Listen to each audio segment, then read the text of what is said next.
Sonobook présente De la démocratie en Amérique d'Alexis de Tocqueville. Lu par Philippe Lebeau. Tome 2, première partie. Avertissement.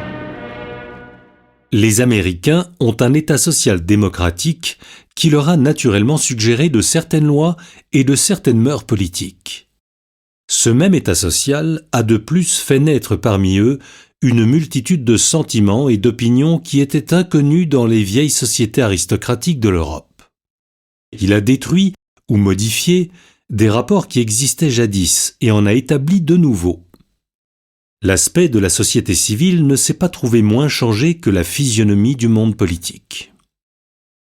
J'ai traité le premier sujet dans l'ouvrage publié par moi il y a 5 ans sur la démocratie américaine. Le second fait l'objet du présent livre. Ces deux parties se complètent l'une par l'autre et ne forment qu'une seule œuvre. Il faut que sur le champ, je prévienne le lecteur contre une erreur qui me serait fort préjudiciable. En me voyant attribuer tant d'effets divers à l'égalité, il pourrait en conclure que je considère l'égalité comme la cause unique de tout ce qui arrive de nos jours. Ce serait me supposer une vue bien étroite. Il y a de notre temps une foule d'opinions, de sentiments, d'instincts, qui ont dû la naissance à des faits étrangers ou même contraires à l'égalité. C'est ainsi que, si je prenais les États-Unis pour exemple, je prouverais aisément que la nature du pays, l'origine de ses habitants, la religion des premiers fondateurs, leurs lumières acquises, leurs habitudes antérieures, ont exercé et exercent encore indépendamment de la démocratie une immense influence sur leur manière de penser et de sentir. Des causes différentes, mais aussi distinctes du fait de l'égalité, se rencontreraient en Europe et expliqueraient une grande partie de ce qui s'y passe. Je reconnais l'existence de toutes ces différentes causes et leur puissance, mais mon sujet n'est point d'en parler. Je n'ai pas entrepris de montrer la raison de tous nos penchants et de toutes nos idées. J'ai seulement voulu faire voir en quelle partie l'égalité avait modifié les uns et les autres. On s'étonnera peut-être qu'étant fermement de cette opinion que la révolution démocratique dont nous sommes témoins est un fait irrésistible contre lequel il ne serait ni désirable ni sage de lutter, il me soit arrivé souvent dans ce livre d'adresser des paroles si sévères aux sociétés démocratiques que cette révolution a créées.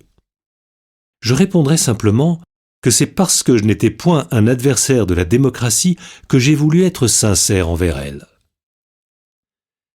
Les hommes ne reçoivent point la vérité de leurs ennemis, et leurs amis ne la leur offrent guère. C'est pour cela que je l'ai dite.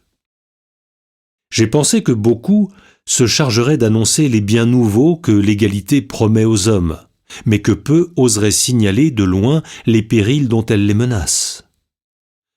C'est donc principalement vers ces périls que j'ai dirigé mes regards, et ayant cru les découvrir clairement, je n'ai pas eu la lâcheté de les taire. J'espère qu'on retrouvera dans ce second ouvrage l'impartialité qu'on a paru remarquer dans le premier. Placé au milieu des opinions contradictoires qui nous divisent, j'ai tâché de détruire momentanément dans mon cœur les sympathies favorables ou les instincts contraires que m'inspire chacune d'elles. Si ceux qui liront mon livre y rencontrent une seule phrase dont l'objet soit de flatter l'un des grands partis qui ont agité notre pays, ou l'une des petites factions qui, de nos jours, le tracassent et l'énervent, que ces lecteurs élèvent la voix et m'accusent. Le sujet que j'ai voulu embrasser est immense, car il comprend la plupart des sentiments et des idées que fait naître l'état nouveau du monde. Un tel sujet excède assurément mes forces. En le traitant, je ne suis point parvenu à me satisfaire. Mais si je n'ai pu atteindre le but auquel j'ai tendu, les lecteurs me rendront du moins cette justice que j'ai conçu et suivi mon entreprise dans l'esprit qui pouvait me rendre digne d'y réussir. Première partie. Influence de la démocratie sur le mouvement intellectuel aux États-Unis. Chapitre 1. De la méthode philosophique des Américains. Je pense qu'il n'y a pas dans le monde civilisé de pays où l'on s'occupe moins de philosophie qu'aux États-Unis. Les Américains n'ont point d'école philosophique qui leur soit propre, et ils s'inquiètent fort peu de toutes celles qui divisent l'Europe. Ils en savent à peine les noms. Il est facile de voir cependant que presque tous les habitants des États-Unis dirigent leur esprit de la même manière et le conduisent d'après les mêmes règles. C'est-à-dire qu'ils possèdent, sans qu'ils se soient jamais donné la peine d'en définir les règles, une certaine méthode philosophique qui leur est commune à tous. Échapper à l'esprit de système, aux jougs des habitudes, aux maximes de famille, aux opinions de classe et, jusqu'à un certain point, aux préjugés de nation. Ne prendre la tradition que comme un renseignement et les faits présents que comme une utile étude pour faire autrement et mieux. Chercher par soi-même et en soi seul la raison des choses, tendre au résultat sans se laisser enchaîner aux moyens et viser au fond à travers la forme. Tels sont les principaux traits qui caractérisent ce que j'appellerais la méthode philosophique des Américains. Que si je vais plus loin encore, et que parmi ces traits divers, je cherche le principal et celui qui peut résumer presque tous les autres, je découvre que dans la plupart des opérations de l'esprit, chaque Américain n'en appelle qu'à l'effort individuel de sa raison.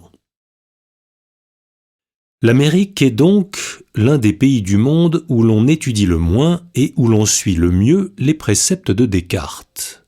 Cela ne doit pas surprendre.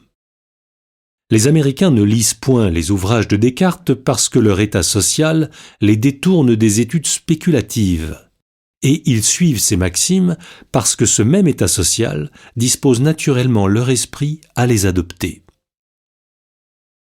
Au milieu du mouvement continuel qui règne au sein d'une société démocratique, le lien qui unit les générations entre elles se relâche ou se brise. Chacun y perd aisément la trace des idées de ses aïeux ou ne s'en inquiète guère.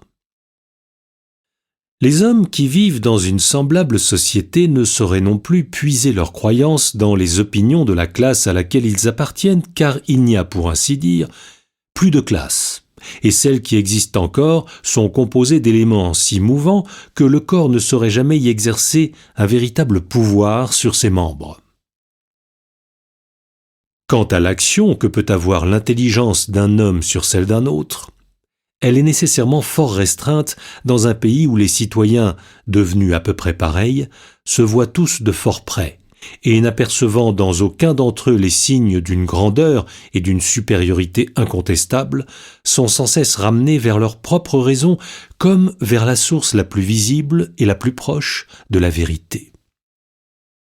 Ce n'est pas seulement alors la confiance en un tel homme qui est détruite, mais le goût d'en croire un homme quelconque sur parole. Chacun se renferme donc étroitement en soi-même et prétend de là juger le monde. L'usage où sont les Américains de ne prendre qu'en eux-mêmes la règle de leur jugement conduit leur esprit à d'autres habitudes.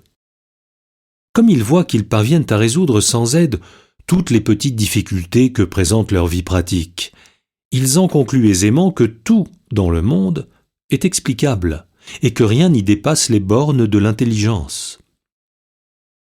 Ainsi, ils nient volontiers ce qu'ils ne peuvent comprendre. Cela leur donne peu de foi pour l'extraordinaire et un dégoût presque invincible pour le surnaturel. Comme c'est à leur propre témoignage qu'ils ont coutume de s'en rapporter, ils aiment avoir très clairement l'objet dont ils s'occupent. Ils le débarrassent donc, autant qu'ils le peuvent, de son enveloppe. Ils écartent tout ce qui les en sépare et enlèvent tout ce qui le cache au regard, afin de le voir de plus près et en plein jour. Cette disposition de leur esprit les conduit bientôt à mépriser les formes, qu'ils considèrent comme des voiles inutiles et incommodes, placés entre eux et la vérité. Les Américains n'ont donc pas besoin de puiser leur méthode philosophique dans les livres. Ils l'ont trouvée en eux-mêmes. J'en dirai autant de ce qui s'est passé en Europe. Cette même méthode ne s'est établie et vulgarisée en Europe qu'à mesure que les conditions y sont devenues plus égales et les hommes plus semblables. Considérons un moment l'enchaînement des temps. Au XVIe siècle, les réformateurs soumettent à la raison individuelle quelques-uns des dogmes de l'ancienne foi. Mais ils continuent à lui soustraire la discussion de tous les autres. Au XVIIe, Bacon, dans les sciences naturelles, et Descartes dans la philosophie proprement dite, abolissent les formules reçues, détruisent l'empire des traditions et renversent l'autorité du maître. Les philosophes du XVIIIe siècle, généralisant enfin le même principe, entreprennent de soumettre à l'examen individuel de chaque homme l'objet de toutes ses croyances. Qui ne voit que Luther, Descartes et Voltaire se sont servis de la même méthode, et qu'ils ne diffèrent que dans le plus ou moins grand usage qu'ils ont prétendu qu'on en fît. D'où vient que les réformateurs se sont si étroitement renfermés dans le cercle des idées religieuses? Pourquoi Descartes, ne voulant se servir de sa méthode qu'en certaines matières, bien qu'il l'eût mise en état de s'appliquer à toutes, a-t-il déclaré qu'il ne fallait juger par soi-même que les choses de philosophie et non de politique? Comment est-il arrivé qu'au XVIIIe siècle, on ait tiré tout à coup de cette même méthode des applications générales que Descartes et ses prédécesseurs n'avaient point aperçues ou s'étaient refusés à découvrir? D'où vient enfin qu'à cette époque, la méthode dont nous parlons est soudainement sortie des écoles pour pénétrer dans la société et devenir la règle commune de l'intelligence, et qu'après avoir été populaire chez les Français, elle a été ostensiblement adoptée ou secrètement suivie par tous les peuples de l'Europe.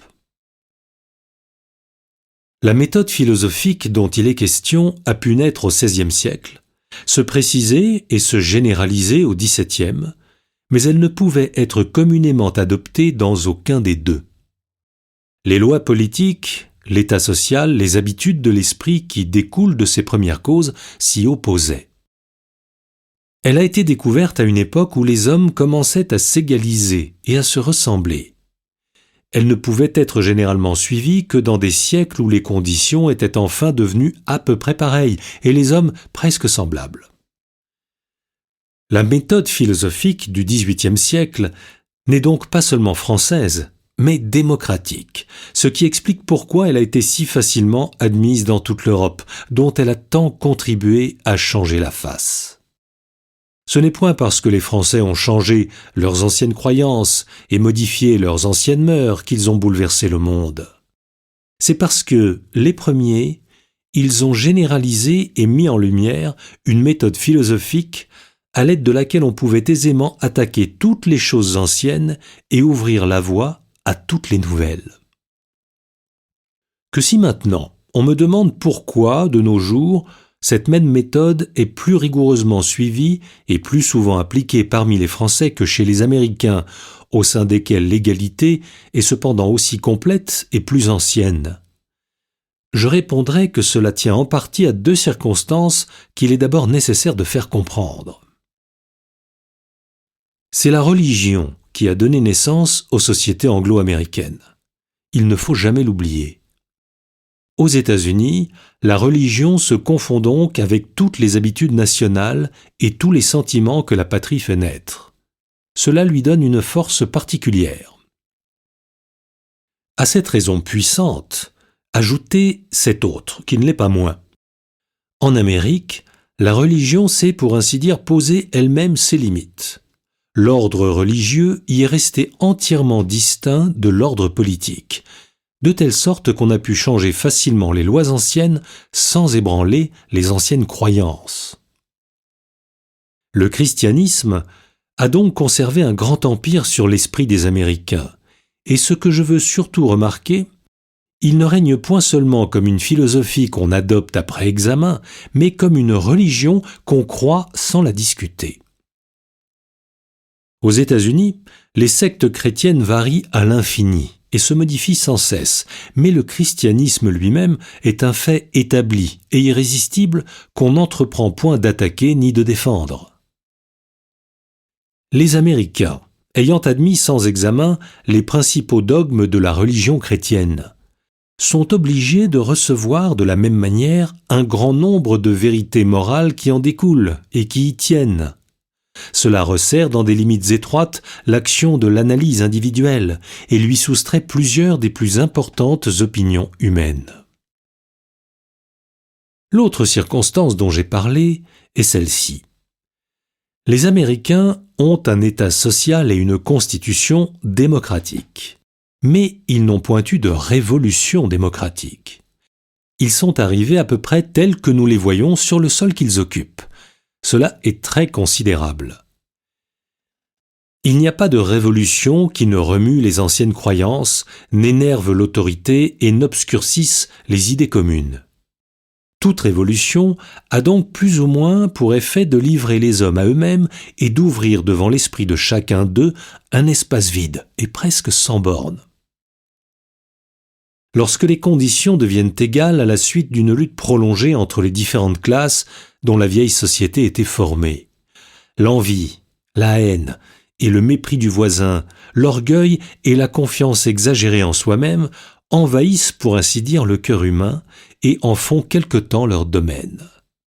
Ceci, indépendamment de l'égalité, contribue puissamment à diviser les hommes, à faire qu'ils se défient du jugement les uns des autres et qu'ils ne cherchent la lumière qu'en eux seuls. Chacun entreprend alors de se suffire et met sa gloire à se faire sur toute chose des croyances qui lui soient propres. Les hommes ne sont plus liés que par des intérêts et non par des idées, et l'on dirait que les opinions humaines ne forment plus qu'une sorte de poussière intellectuelle qui s'agite de tous côtés sans pouvoir se rassembler et se fixer. Ainsi, l'indépendance d'esprit que l'égalité suppose n'est jamais si grande et ne paraît si excessive qu'au moment où l'égalité commence à s'établir et durant le pénible travail qui la fonde. On doit donc distinguer avec soin l'espèce de liberté intellectuelle que l'égalité peut donner de l'anarchie que la révolution amène.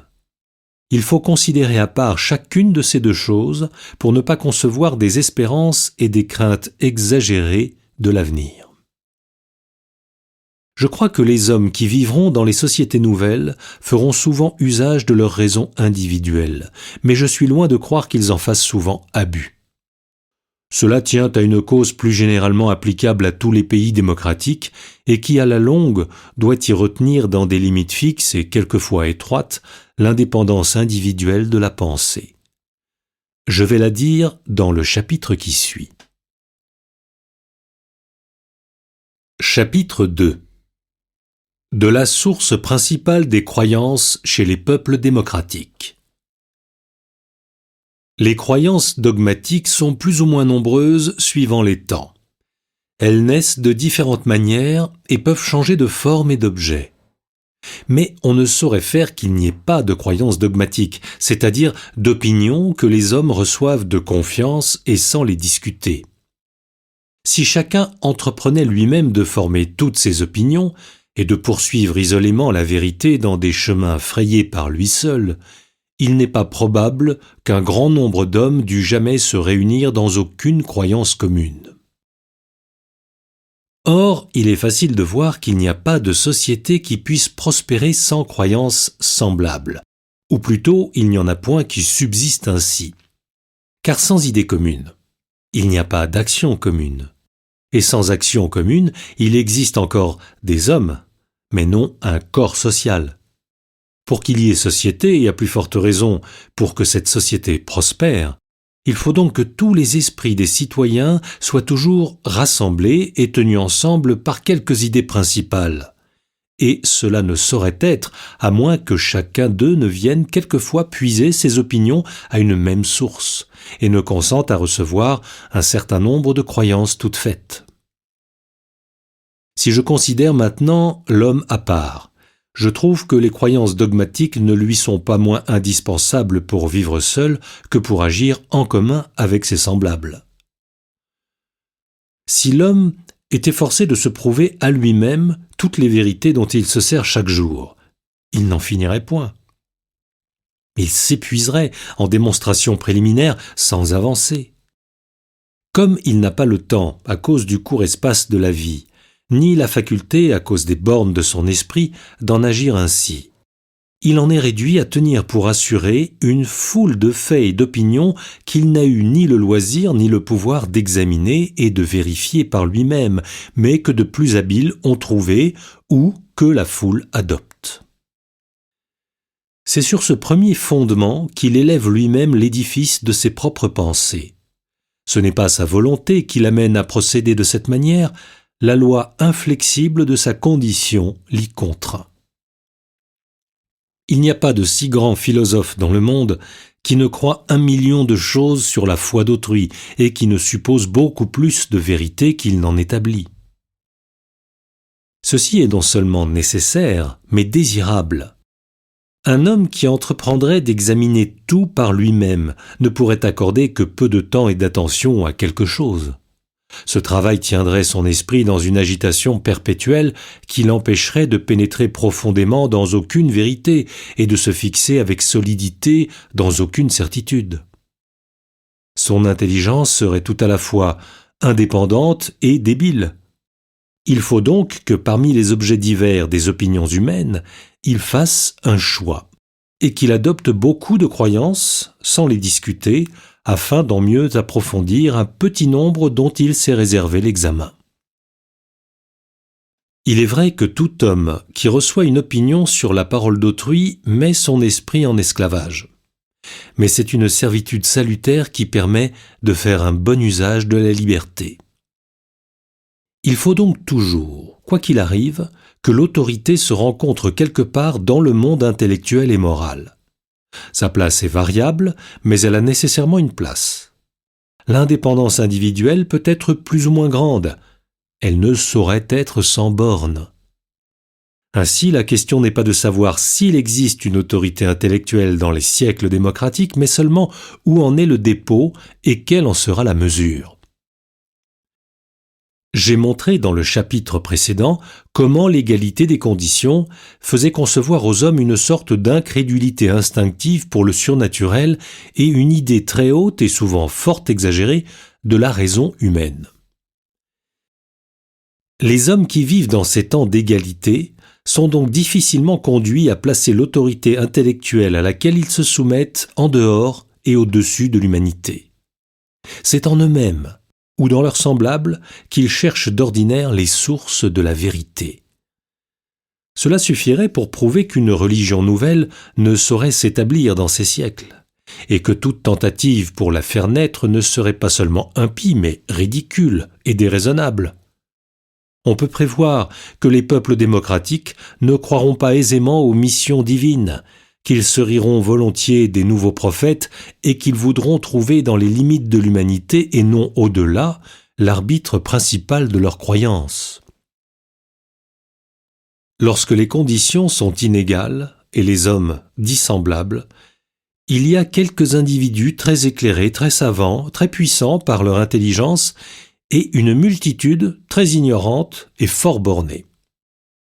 Les gens qui vivent dans les temps d'aristocratie sont donc naturellement portés à prendre pour guide de leurs opinions la raison supérieure d'un homme ou d'une classe, tandis qu'ils sont peu disposés à reconnaître l'infaillibilité de la masse. Le contraire arrive dans les siècles d'égalité. À mesure que les citoyens deviennent plus égaux et plus semblables, le penchant de chacun à croire aveuglément un certain homme ou une certaine classe diminue. La disposition à en croire la masse augmente, et c'est de plus en plus l'opinion qui mène le monde. Non seulement l'opinion commune est le seul guide qui reste à la raison individuelle chez les peuples démocratiques, mais elle a chez ces peuples une puissance infiniment plus grande que chez nul autre.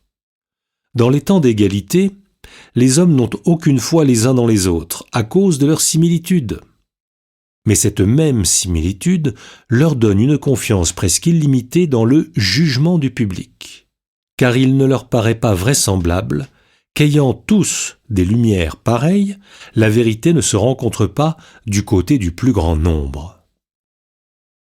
Quand l'homme qui vit dans les pays démocratiques se compare individuellement à tous ceux qui l'environnent, il sent avec orgueil qu'il est égal à chacun d'eux, mais lorsqu'il vient à envisager l'ensemble de ses semblables et à se placer lui-même à côté de ce grand corps, il est aussitôt accablé de sa propre insignifiance et de sa faiblesse.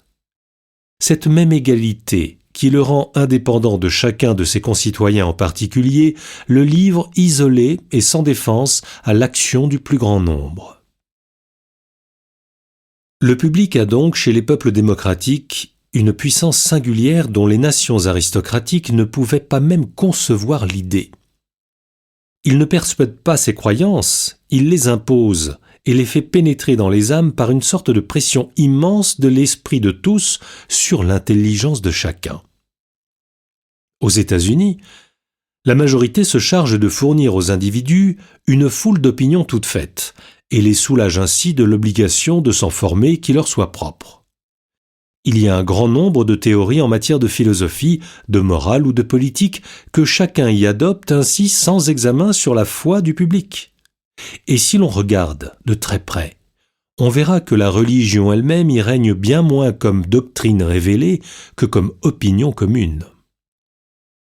Je sais que parmi les Américains, les lois politiques sont telles que la majorité y régit souverainement la société, ce qui accroît beaucoup l'empire qu'elle y exerce naturellement sur l'intelligence. Car il n'y a rien de plus familier à l'homme que de reconnaître une sagesse supérieure dans celui qui l'opprime. Cette omnipotence politique de la majorité aux États-Unis augmente en effet l'influence que les opinions du public y obtiendraient sans elle sur l'esprit de chaque citoyen. Mais elle ne la fonde point. C'est dans l'égalité même qu'il faut chercher les sources de cette influence, et non dans les institutions plus ou moins populaires que des hommes égaux peuvent se donner. Il est à croire que l'empire intellectuel du plus grand nombre serait moins absolu chez un peuple démocratique soumis à un roi qu'au sein d'une pure démocratie. Mais il sera toujours très absolu, et quelles que soient les lois politiques qui régissent les hommes dans les siècles d'égalité, l'on peut prévoir que la foi dans l'opinion commune y deviendra une sorte de religion dont la majorité sera le prophète. Ainsi, l'autorité intellectuelle sera différente, mais elle ne sera pas moindre, et loin de croire qu'elles doivent disparaître, j'augure qu'elles deviendraient aisément trop grandes, et qu'il pourrait se faire qu'elle renfermât enfin l'action de la raison individuelle dans des limites plus étroites qu'il ne convient à la grandeur et au bonheur de l'espèce humaine. Je vois très clairement dans l'égalité deux tendances, l'une qui porte l'esprit de chaque homme vers des pensées nouvelles, et l'autre qui le réduirait volontiers à ne plus penser. Et j'aperçois comment, sous l'empire de certaines lois, la démocratie éteindrait la liberté intellectuelle que l'État social démocratique favorise, de telle sorte qu'après avoir brisé toutes les entraves que lui imposaient jadis des classes ou des hommes, l'esprit humain s'enchaînerait étroitement aux volontés générales du grand nombre. Si, à la place de toutes les puissances diverses qui gênaient ou retardaient outre mesure l'essor de la raison individuelle, les peuples démocratiques substituaient le pouvoir absolu d'une majorité, le mal n'aurait fait que changer de caractère. Les hommes n'auraient point trouvé le moyen de vivre indépendants. Ils auraient seulement découvert, chose difficile, une nouvelle physionomie de la servitude. Il y a là, je ne saurais trop le redire, de quoi faire réfléchir profondément ceux qui voient dans la liberté de l'intelligence une chose sainte et qui ne haïssent point seulement le despote, mais le despotisme. Pour moi, quand je sens la main du pouvoir qui s'appesantit sur mon front, il m'importe peu de savoir qui m'opprime, et je ne suis pas mieux disposé à passer ma tête dans le joug parce qu'un million de bras me le présente. Chapitre 3. Pourquoi les Américains montrent plus d'aptitude et de goût pour les idées générales que leurs pairs les Anglais? Dieu ne songe point au genre humain en général. Il voit d'un seul coup d'œil et séparément tous les êtres dont l'humanité se compose, et il aperçoit chacun d'eux avec les ressemblances qui le rapprochent de tous et les différences qui l'en isolent. Dieu n'a donc pas besoin d'idées générales. C'est-à-dire qu'il ne sent jamais la nécessité de renfermer un très grand nombre d'objets analogues sous une même forme afin d'y penser plus commodément. Il n'en est point ainsi de l'homme. Si l'esprit humain entreprenait d'examiner et de juger individuellement tous les cas particuliers qui le frappent, il se perdrait bientôt au milieu de l'immensité des détails et ne verrait plus rien. Dans cette extrémité, il a recours à un procédé imparfait mais nécessaire qui aide sa faiblesse et qui la prouve. Après avoir considéré superficiellement un certain nombre d'objets et remarqué qu'ils se ressemblent, il leur donne à tous un même nom, les met à part et poursuit sa route. Les idées générales n'attestent point la force de l'intelligence humaine, mais plutôt son insuffisance, car il n'y a point d'être exactement semblable dans la nature, point de faits identiques, point de règles applicables indistinctement et de la même manière à plusieurs objets à la fois. Les idées générales ont cela d'admirable qu'elles permettent à l'esprit humain de porter des jugements rapides sur un grand nombre d'objets à la fois. Mais d'une autre part, elles ne lui fournissent jamais que des notions incomplètes, et elles lui font toujours perdre en exactitude ce qu'elles lui donnent en étendue.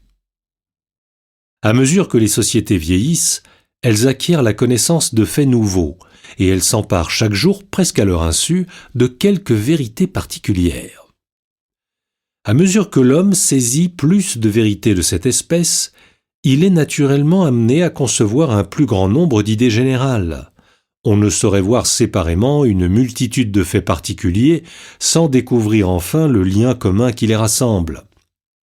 Plusieurs individus font percevoir la notion de l'espèce. Plusieurs espèces conduisent nécessairement à celle du genre.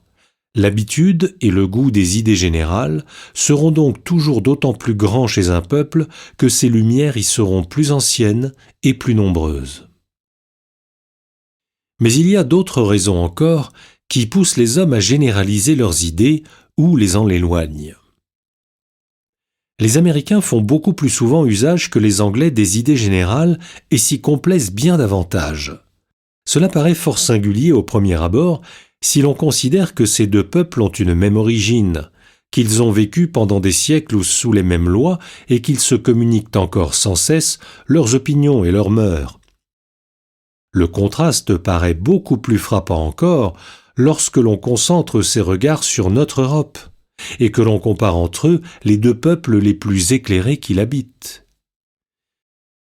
On dirait que chez les Anglais, l'esprit humain ne s'arrache qu'avec regret et avec douleur à la contemplation des faits particuliers pour remonter de là jusqu'aux causes, et qu'il ne généralise qu'en dépit de lui-même.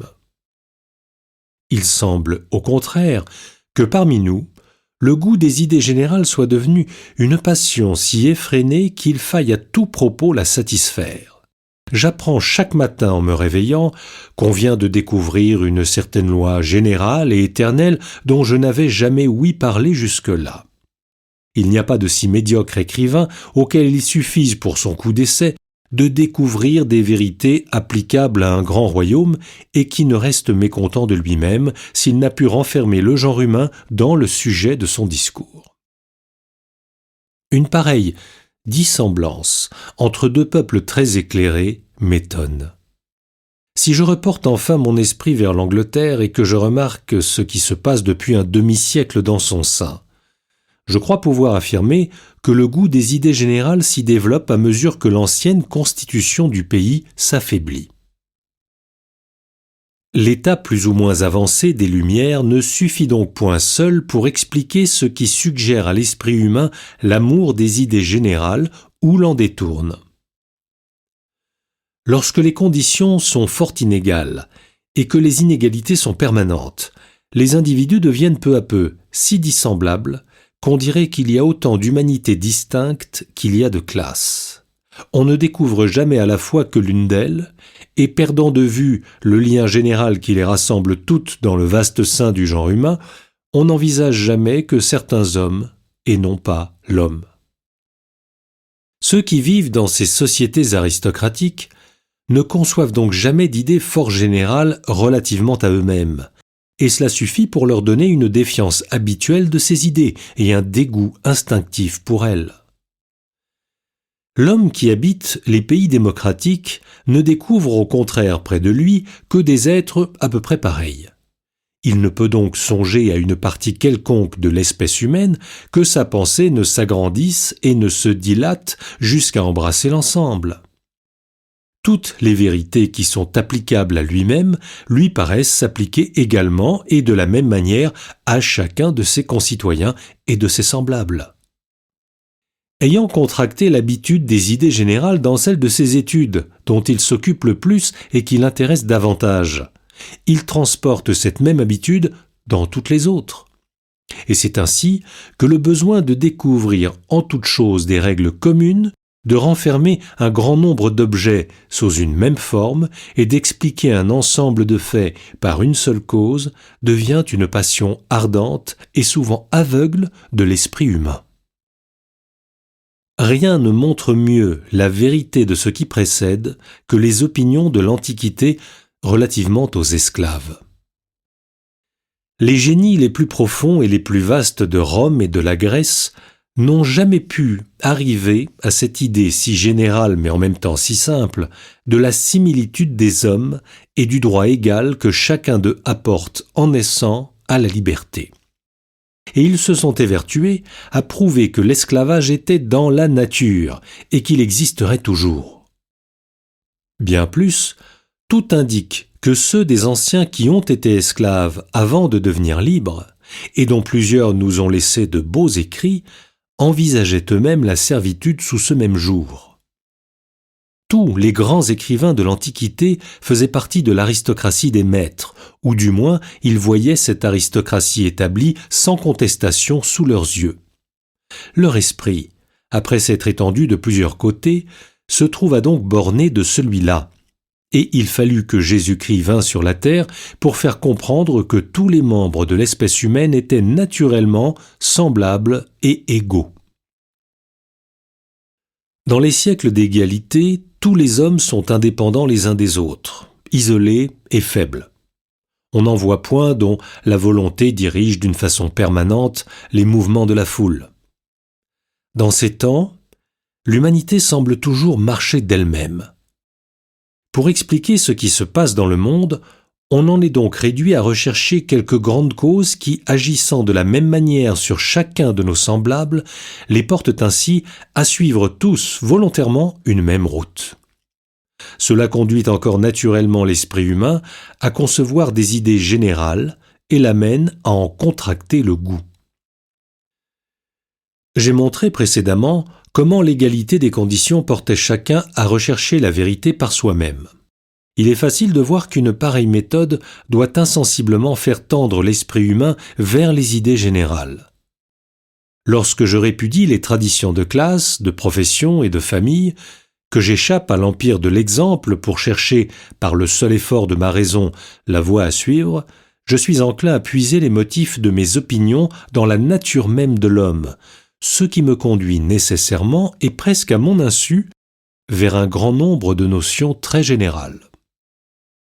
Tout ce qui précède achève d'expliquer pourquoi les Anglais montrent beaucoup moins d'aptitude et de goût pour la généralisation des idées que leurs fils les Américains, et surtout que leurs voisins les Français, et pourquoi les Anglais de nos jours en montrent plus que ne l'avaient fait leurs pères. Les Anglais ont été longtemps un peuple très éclairé et en même temps très aristocratique. Leur lumière les faisait tendre sans cesse vers des idées très générales, et leurs habitudes aristocratiques les retenaient dans des idées très particulières.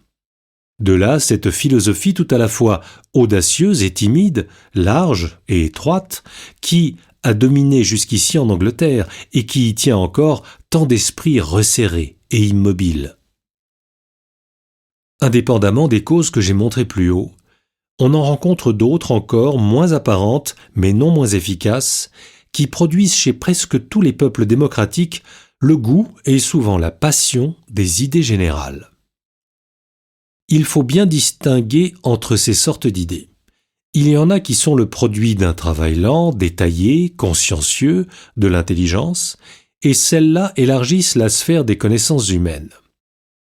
Il y en a d'autres qui naissent aisément d'un premier effort rapide de l'esprit et qui n'amènent que des notions très superficielles et très incertaines. Les hommes qui vivent dans les siècles d'égalité ont beaucoup de curiosité et peu de loisirs. Leur vie est si pratique, si compliquée, si agitée, si active, qu'il ne leur reste que peu de temps pour penser. Les hommes des siècles démocratiques aiment les idées générales parce qu'elles les dispensent d'étudier les cas particuliers.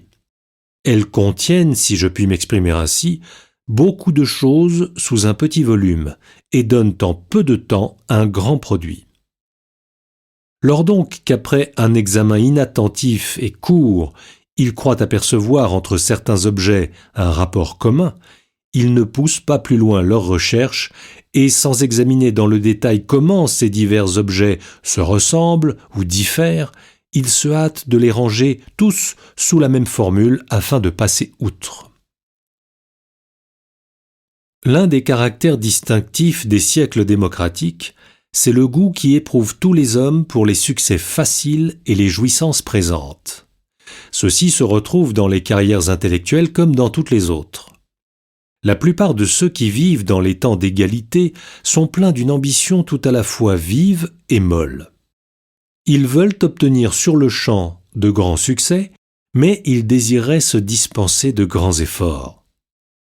Ces instincts contraires les mènent directement à la recherche des idées générales, à l'aide desquelles ils se flattent de peindre de très vastes objets à peu de frais et d'attirer les regards du public, sans peine. Et je ne sais s'ils ont tort de penser ainsi, car leurs lecteurs craignent autant d'approfondir qu'ils peuvent le faire eux-mêmes et ne cherchent d'ordinaire dans les travaux de l'esprit que des plaisirs faciles et de l'instruction sans travail. Si les notions aristocratiques ne font pas assez d'usage des idées générales et leur marquent souvent un mépris inconsidéré, il arrive au contraire que les peuples démocratiques sont toujours prêts à faire abus de ces sortes d'idées et à s'enflammer indiscrètement pour elles. Chapitre 4. Pourquoi les Américains n'ont jamais été aussi passionnés que les Français pour les idées générales en matière politique? J'ai dit précédemment que les Américains montraient un goût moins vif que les Français pour les idées générales. Cela est surtout vrai des idées générales relatives à la politique. Quoique les Américains fassent pénétrer dans la législation infiniment plus d'idées générales que les Anglais, et qu'ils se préoccupent beaucoup plus que ceux-ci d'ajuster la pratique des affaires humaines à la théorie, on n'a jamais vu aux États-Unis de corps politique aussi amoureux d'idées générales que l'ont été chez nous l'Assemblée constituante et la Convention. Jamais la nation américaine tout entière ne s'est passionnée pour ces sortes d'idées de la même manière que le peuple français du XVIIIe siècle, et n'a fait voir une foi aussi aveugle dans la bonté et dans la vérité absolue d'aucune théorie. Cette différence entre les Américains nous naît de plusieurs causes, mais de celle-ci principalement. Les Américains forment un peuple démocratique qui a toujours dirigé par lui-même les affaires publiques, et nous sommes un peuple démocratique qui pendant longtemps n'a pu que songer à la meilleure manière de les conduire. Notre état social nous portait déjà à concevoir des idées très générales en matière de gouvernement, alors que notre constitution politique nous empêchait encore de rectifier ces idées par l'expérience et d'en découvrir peu à peu l'insuffisance, tandis que chez les Américains, ces deux choses se balancent sans cesse et se corrigent naturellement. Il semble au premier abord que ceci soit fort opposé à ce que j'ai dit précédemment, que les nations démocratiques puisaient dans les agitations mêmes de leur vie pratique l'amour qu'elles montrent pour les théories. Un examen plus attentif fait découvrir qu'il n'y a là rien de contradictoire. Les hommes qui vivent dans les pays démocratiques sont fort avides d'idées générales parce qu'ils ont peu de loisirs et que ces idées les dispensent de perdre leur temps à examiner les cas particuliers. Cela est vrai, mais ne doit s'entendre que des matières qui ne sont pas l'objet habituel et nécessaire de leur pensée. Des commerçants saisiront avec empressement et sans y regarder de fort près toutes les idées générales qu'on leur présentera relativement à la philosophie, à la politique, aux sciences et aux arts, mais ils ne recevront qu'après examen celles qui auront trait au commerce et ne les admettront que sous réserve. La même chose arrive aux hommes d'État quand il s'agit d'idées générales relatives à la politique. Lors donc qu'il y a un sujet sur lequel il est particulièrement dangereux que les peuples démocratiques se livrent aveuglément et outre mesure aux idées générales, le meilleur correctif qu'on puisse employer, c'est de faire qu'ils s'en occupent tous les jours et d'une manière pratique. Il faudra bien alors qu'ils entrent forcément dans les détails, et les détails leur feront apercevoir les côtés faibles de la théorie. Le remède est souvent douloureux, mais son effet est sûr. C'est ainsi que les institutions démocratiques, qui forcent chaque citoyen de s'occuper pratiquement du gouvernement, modèrent le goût excessif des théories générales en matière politique que l'égalité suggère. Chapitre 5.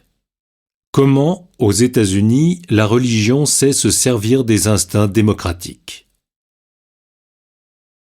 J'ai établi dans les chapitres précédents que les hommes ne peuvent se passer de croyances dogmatiques, et qu'il était même très à souhaiter qu'ils en eussent de telles. J'ajoute ici que parmi toutes les croyances dogmatiques, les plus désirables me semblent être les croyances dogmatiques en matière de religion. Cela se déduit très clairement alors même qu'on ne veut faire attention qu'aux seuls intérêts de ce monde. Il n'y a presque point d'action humaine, quelque particulière qu'on la suppose, qui ne prenne naissance dans une idée très générale que les hommes ont conçue de Dieu, de ses rapports avec le genre humain, de la nature de leur âme et de leurs devoirs envers leurs semblables. L'on ne saurait faire que ces idées ne soient pas la source commune dont tout le reste découle. Les hommes ont donc un intérêt immense à se faire des idées bien arrêtées sur Dieu, leur âme, leurs devoirs généraux envers leur Créateur et leurs semblables, car le doute sur ces premiers points livrerait toutes leurs actions au hasard et les condamnerait en quelque sorte au désordre et à l'impuissance. C'est donc la matière sur laquelle il est le plus important que chacun de nous ait des idées arrêtées, et malheureusement, c'est aussi celle dans laquelle il est le plus difficile que chacun, livré à lui-même et par le seul effort de sa raison, en vienne à arrêter ses idées.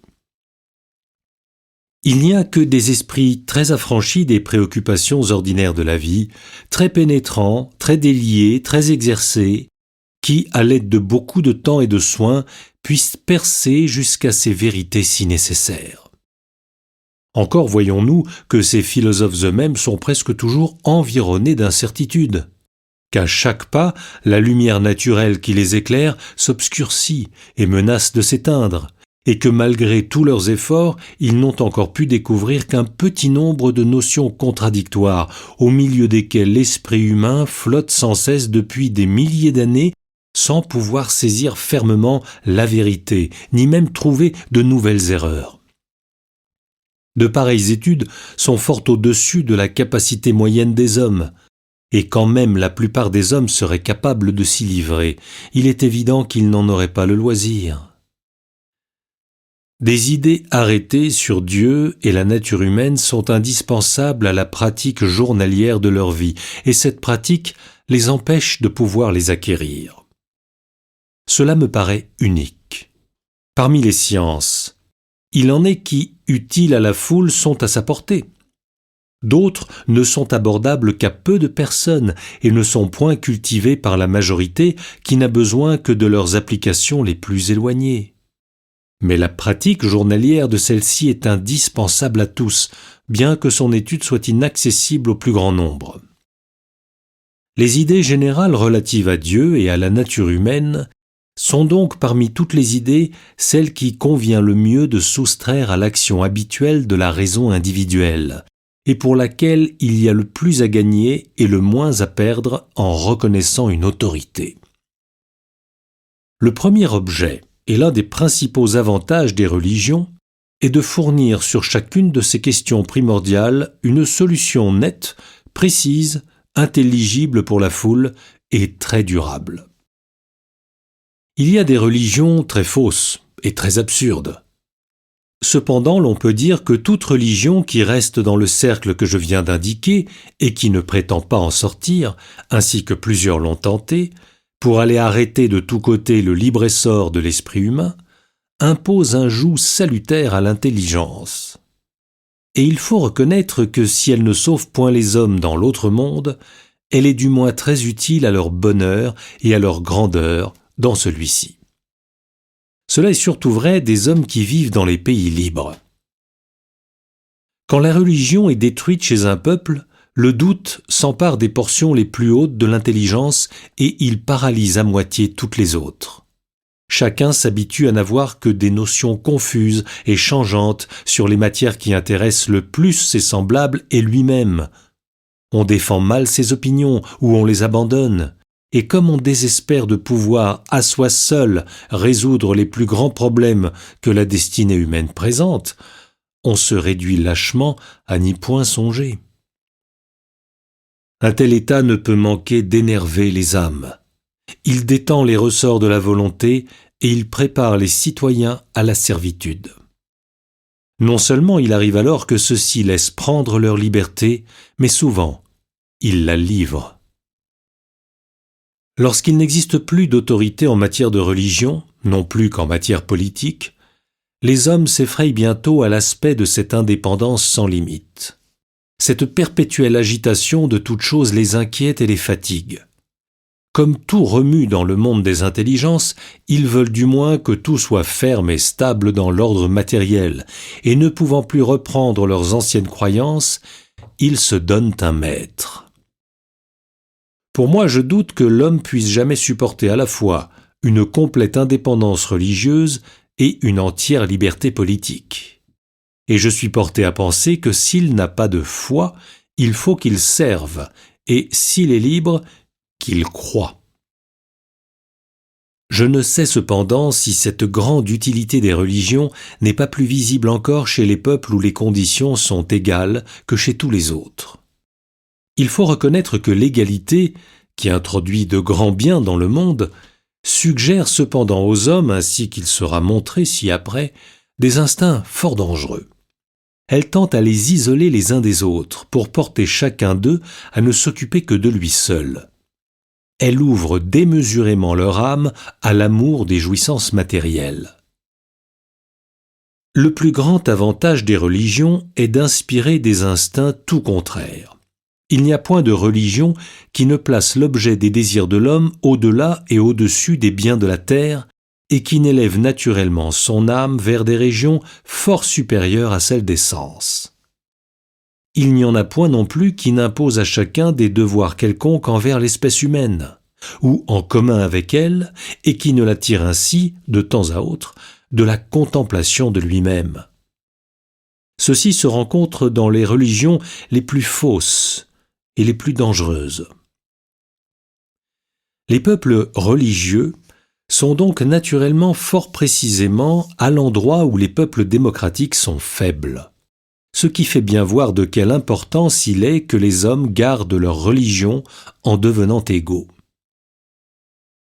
Je n'ai ni le droit ni la volonté d'examiner les moyens surnaturels dont Dieu se sert pour faire parvenir une croyance religieuse dans le cœur de l'homme. Je n'envisage en ce moment les religions que sous un point de vue purement humain. Je cherche de quelle manière elles peuvent le plus aisément conserver leur empire dans les siècles démocratiques où nous entrons.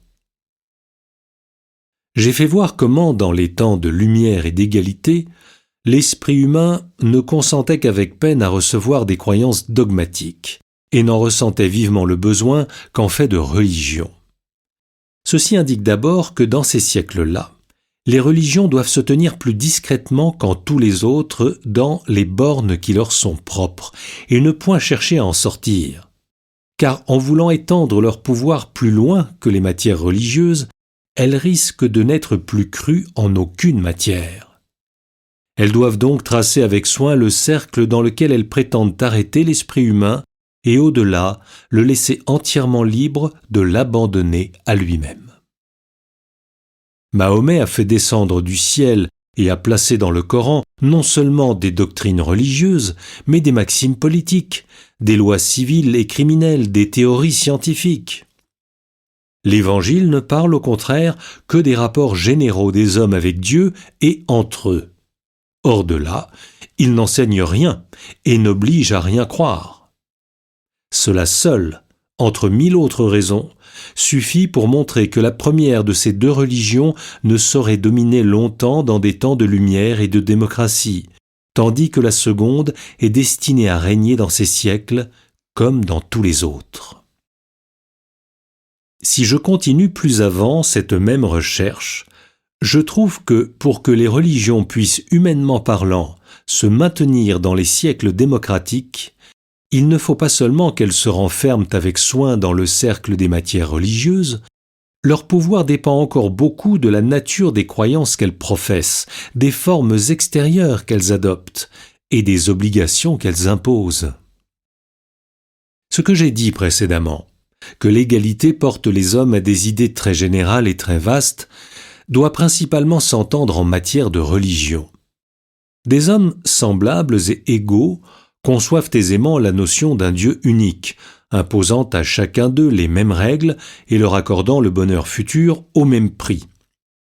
L'idée de l'unité du genre humain les ramène sans cesse à l'idée de l'unité du Créateur, tandis qu'au contraire, des hommes très séparés les uns des autres et fort dissemblables en arrivent volontiers à faire autant de divinités qu'il y a de peuples, de castes, de classes et de familles, et à tracer 1000 chemins particuliers pour aller au ciel.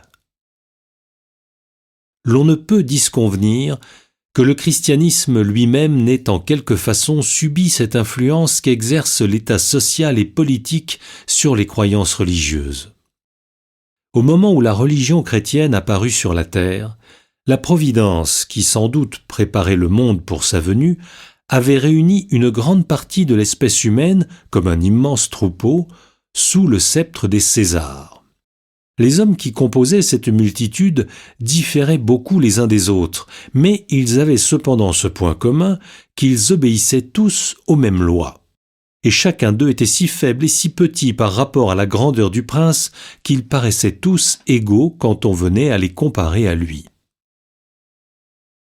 Il faut reconnaître que cet état nouveau et particulier de l'humanité dut disposer les hommes à recevoir les vérités générales que le christianisme enseigne et sert à expliquer la manière facile et rapide avec laquelle il pénétra alors dans l'esprit humain.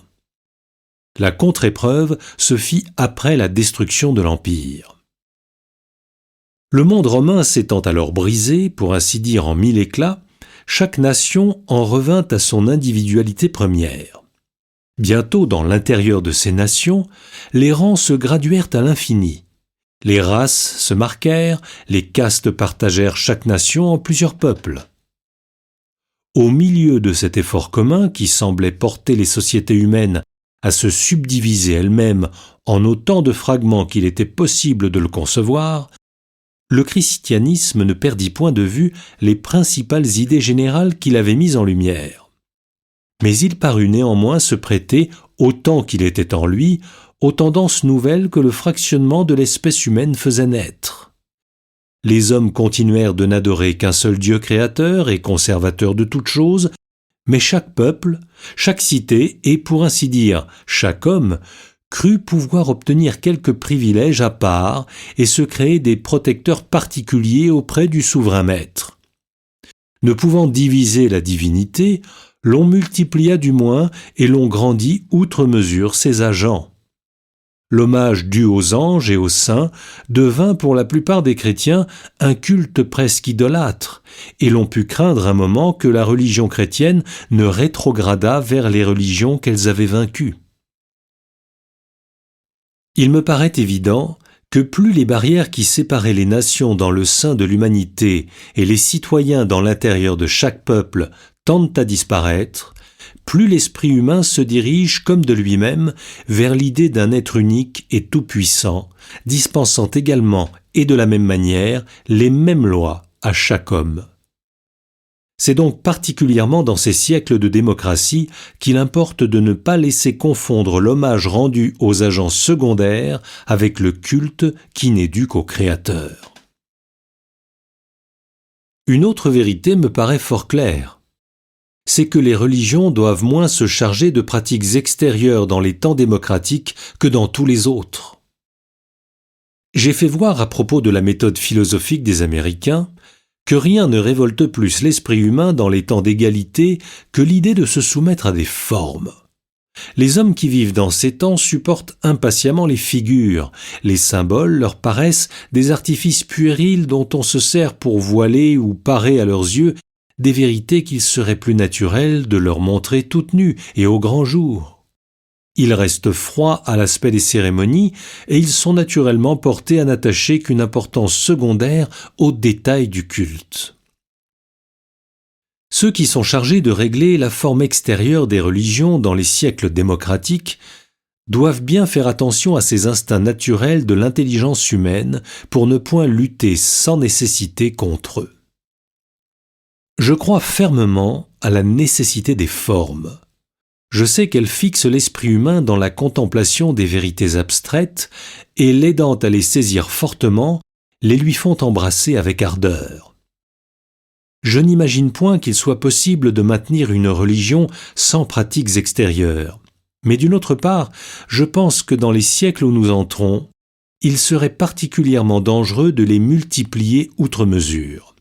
Qu'il faut plutôt les restreindre, et qu'on ne doit en retenir que ce qui est absolument nécessaire pour la perpétuité du dogme lui-même, qui est la substance des religions, dont le culte n'est que la forme. Une religion qui deviendrait plus minutieuse, plus inflexible et plus chargée de petites observances dans le même temps que les hommes deviennent plus égaux, se verrait bientôt réduite à une troupe de zélateurs passionnés au milieu d'une multitude incrédule. Je sais qu'on ne manquera pas de m'objecter que les religions, ayant toutes pour objet des vérités générales et éternelles, ne peuvent ainsi se plier aux instincts mobiles de chaque siècle sans perdre aux yeux des hommes le caractère de la certitude. Je répondrai encore ici qu'il faut distinguer très soigneusement les opinions principales qui constituent une croyance et qui forment ce que les théologiens appellent des articles de foi et les notions accessoires qui s'y rattachent. Les religions sont obligées de tenir toujours ferme dans les premières, quel que soit l'esprit particulier du temps. Mais elles doivent bien se garder de se lier de la même manière aux secondes, dans les siècles où tout change sans cesse de place et où l'esprit, habitué au spectacle mouvant des choses humaines, souffre à regret qu'on le fixe. L'immobilité dans les choses extérieures et secondaires ne me paraît une chance de durer que quand la société civile elle-même est immobile. Partout ailleurs, je suis porté à croire que c'est un péril. Nous verrons que parmi toutes les passions que l'égalité fait naître ou favorise, il en est une qu'elle rend particulièrement vive et qu'elle dépose en même temps dans le cœur de tous les hommes. C'est l'amour du bien-être.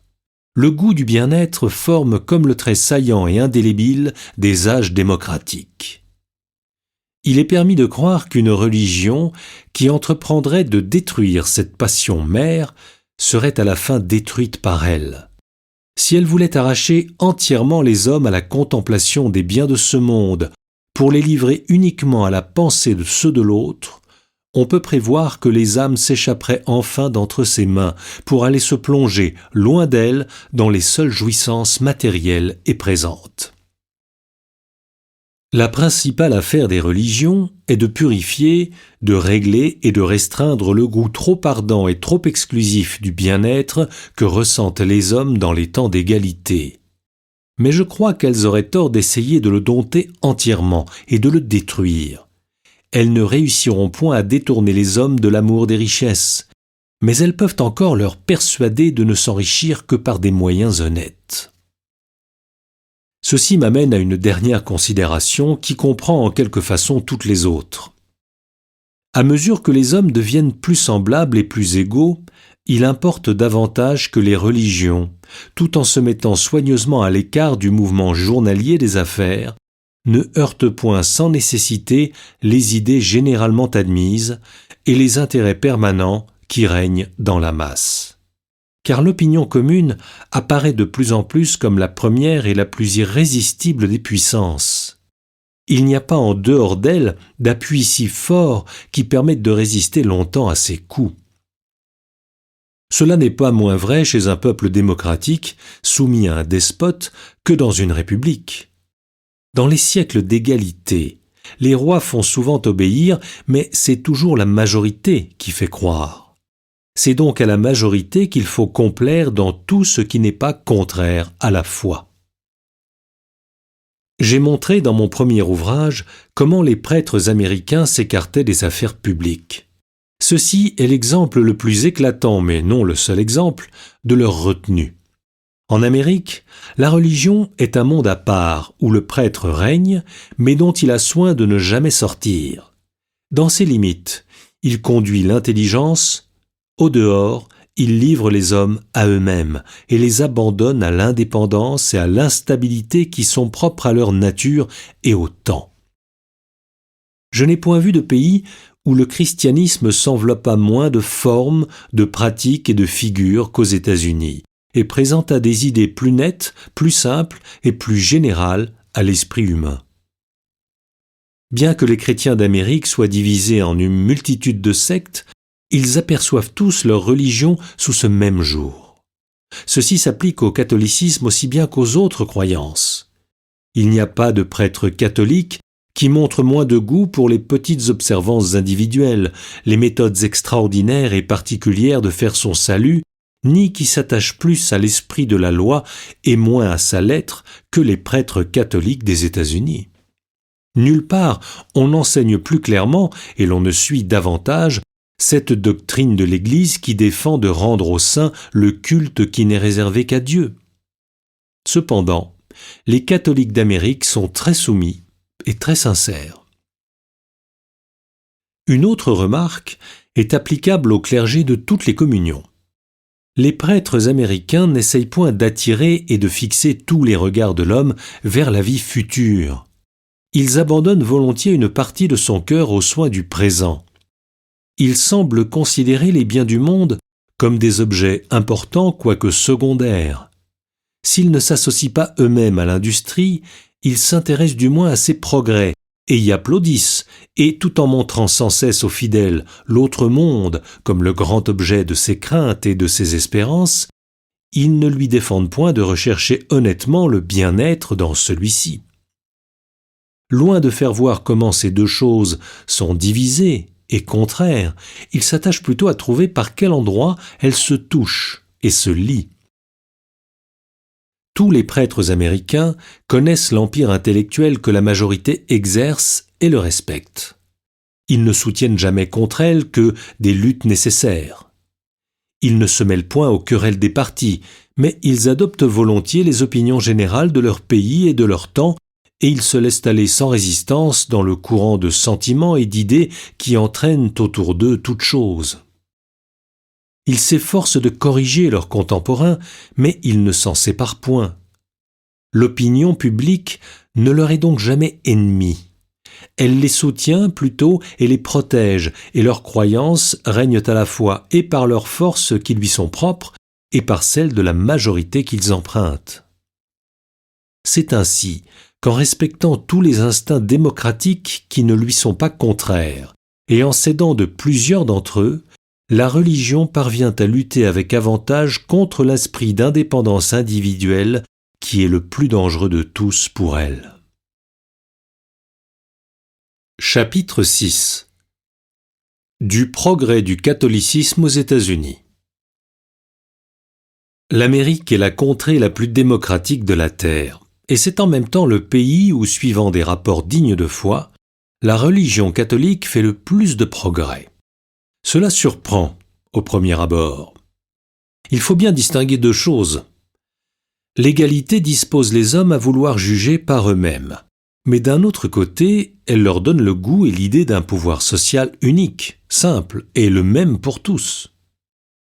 Les hommes qui vivent dans les siècles démocratiques sont donc fort enclins à se soustraire à toute autorité religieuse. Mais s'ils consentent à se soumettre à une autorité semblable, ils veulent du moins qu'elle soit une et uniforme. Des pouvoirs religieux qui n'aboutissent pas tous à un même centre choquent naturellement leur intelligence, et ils conçoivent presque aussi aisément qu'il n'y ait pas de religion que plusieurs. On voit de nos jours, plus qu'aux époques antérieures, des catholiques qui deviennent incrédules, et des protestants qui se font catholiques. Si l'on considère le catholicisme intérieurement, il semble perdre. Si on regarde hors de lui, il gagne. Cela s'explique. Les hommes de nos jours sont naturellement peu disposés à croire, mais dès qu'ils ont une religion, ils rencontrent aussitôt en eux-mêmes un instinct caché qui les pousse à leur propre insu vers le catholicisme. Plusieurs des doctrines et des usages de l'Église romaine les étonnent, mais ils éprouvent une admiration secrète pour son gouvernement, et sa grande unité les attire. Si le catholicisme parvenait enfin à se soustraire aux haines politiques qui l'a fait naître, je ne doute presque point que ce même esprit du siècle, qui lui semble si contraire, ne lui devint très favorable, et qu'il ne fit à tout coup de grandes conquêtes. C'est une des faiblesses les plus familières à l'intelligence humaine de vouloir concilier des principes contraires et d'acheter la paix aux dépens de la logique. Il y a donc toujours eu, et il y aura toujours, des hommes qui, après avoir soumis à une autorité quelques-unes de leurs croyances religieuses, voudront lui en soustraire plusieurs autres, et laisseront flotter leur esprit au hasard entre l'obéissance et la liberté. Mais je suis porté à croire que le nombre de ceux-là sera moins grand dans les siècles démocratiques que dans les autres siècles, et que nos neveux tendront de plus en plus à ne se diviser qu'en deux parts, les uns sortant entièrement du christianisme et les autres entrant dans le sein de l'Église romaine. Chapitre 7. Ce qui fait pencher l'esprit des peuples démocratiques vers le panthéisme. Je montrerai plus tard comment le goût prédominant des peuples démocratiques pour les idées très générales se retrouve dans la politique, mais je veux indiquer dès à présent son principal effet en philosophie. On ne saurait nier que le panthéisme n'ait fait de grands progrès de nos jours. Les écrits d'une portion de l'Europe en portent visiblement l'empreinte. Les Allemands l'introduisent dans la philosophie et les Français dans la littérature. Parmi les ouvrages d'imagination qui se publient en France, la plupart renferment quelques opinions ou quelques peintures empruntées aux doctrines panthéistiques ou laissent apercevoir chez leurs auteurs une sorte de tendance vers ces doctrines. Ceci ne me paraît pas venir seulement d'un accident, mais tenir à une cause durable. À mesure que les conditions devenant plus égales, chaque homme en particulier devient plus semblable à tous les autres, plus faible et plus petit, on s'habitue à ne plus envisager les citoyens pour ne considérer que le peuple. On oublie les individus pour ne songer qu'à l'espèce. Dans ces temps, l'esprit humain aime à embrasser à la fois une foule d'objets divers. Il aspire sans cesse à pouvoir attacher une multitude de conséquences à une seule cause. L'idée de l'unité l'obsède. Il la cherche de tous côtés, et quand il croit l'avoir trouvée, il s'étend volontiers dans son sein et s'y repose. Non seulement il en vient à ne découvrir dans le monde qu'une création et un créateur, cette première division des choses le gêne encore, et il cherche volontiers à grandir et à simplifier sa pensée en renfermant Dieu et l'univers dans un seul tout. Si je rencontre un système philosophique suivant lequel les choses matérielles et immatérielles, visibles et invisibles que renferme le monde, ne sont plus considérées que comme les parties diverses d'un être immense qui seul reste éternel au milieu du changement continuel et de la transformation incessante de tout ce qui le compose, je n'aurai pas de peine à conclure qu'un pareil système, quoiqu'il détruise l'individualité humaine, ou plutôt parce qu'il la détruit, aura des charmes secrets pour les hommes qui vivent dans la démocratie. Toutes leurs habitudes intellectuelles les préparent à le concevoir et les mettent sur la voie de l'adopter. Il attire naturellement leur imagination et la fixe. Il nourrit l'orgueil de leur esprit et flatte sa paresse. Parmi les différents systèmes à l'aide desquels la philosophie cherche à expliquer l'univers, le panthéisme me paraît l'un des plus propres à séduire l'esprit humain dans les siècles démocratiques. C'est contre lui que tous ceux qui restent épris de la véritable grandeur de l'homme doivent se réunir et combattre. Chapitre 8.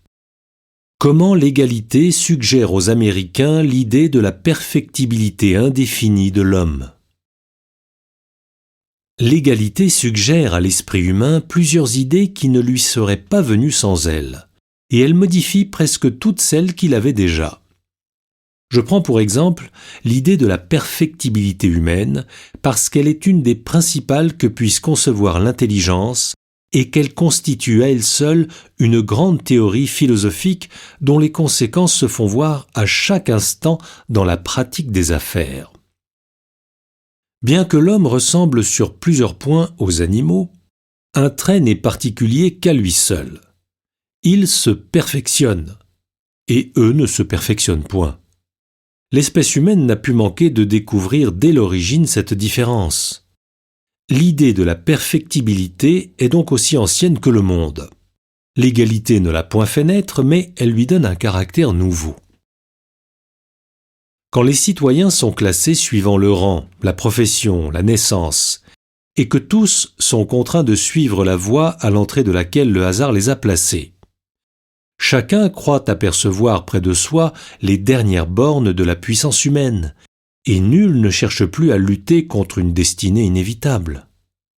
Ce n'est pas que les peuples aristocratiques refusent absolument à l'homme la faculté de se perfectionner. Ils ne la jugent point indéfinie.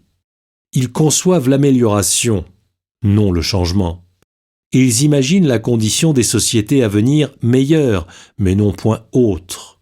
Et tout en admettant que l'humanité a fait de grands progrès, et qu'elle peut en faire quelques-uns encore, ils la renferment d'avance dans de certaines limites infranchissables. Il ne croit donc point être parvenu au souverain bien et à la vérité absolue. Quel homme ou quel peuple a été assez insensé pour l'imaginer jamais.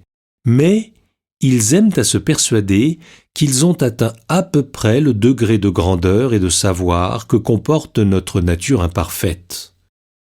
Et comme rien ne remue autour d'eux, ils se figurent volontiers que tout est à sa place. C'est alors que le législateur prétend promulguer des lois éternelles, que les peuples et les rois ne veulent élever que des monuments séculaires et que la génération présente se charge d'épargner aux générations futures le soin de régler leur destinée. À mesure que les castes disparaissent, que les classes se rapprochent, que les hommes se mêlant tumultueusement, les usages, les coutumes, les lois varient, qu'il survient des faits nouveaux, que des vérités nouvelles sont mises en lumière, que d'anciennes opinions disparaissent et que d'autres prennent leur place, l'image d'une perfection idéale et toujours fugitive se présente à l'esprit humain. De continuels changements se passent alors à chaque instant sous les yeux de chaque homme. Les uns empirent sa position et il ne comprend que trop bien qu'un peuple ou qu'un individu, quelque éclairé qu'il soit, n'est point infaillible. Les autres améliorent son sort, et il en conclut que l'homme, en général, est doué de la faculté indéfinie de perfectionner. Ces revers lui font voir que nul ne peut se flatter d'avoir découvert le bien absolu. Ses succès l'enflamment à le poursuivre sans relâche. Ainsi, toujours cherchant, tombant, se redressant, souvent déçu, jamais découragé, il tend incessamment vers cette grandeur immense qu'il entrevoit confusément au bout de la longue carrière que l'humanité doit encore parcourir. On ne saurait croire combien de faits découlent naturellement de cette théorie philosophique suivant laquelle l'homme est indéfiniment perfectible, et l'influence prodigieuse qu'elle exerce sur ceux-mêmes qui, ne s'étant jamais occupés que d'agir et non de penser, semblent y conformer leurs actions sans la connaître. Je rencontre un matelot américain. et je lui demande pourquoi les vaisseaux de son pays sont construits de manière à durer peu. Et il me répond sans hésiter que l'art de la navigation fait chaque jour des progrès si rapides que le plus beau navire deviendrait bientôt presque inutile s'il prolongeait son existence au-delà de quelques années. Dans ces mots prononcés au hasard par un homme grossier et à propos d'un fait particulier, j'aperçois... Nous espérons que vous avez apprécié cet aperçu. Pour continuer à écouter ce livre audio sur Google Play Livres, utilisez le lien dans la description de la vidéo.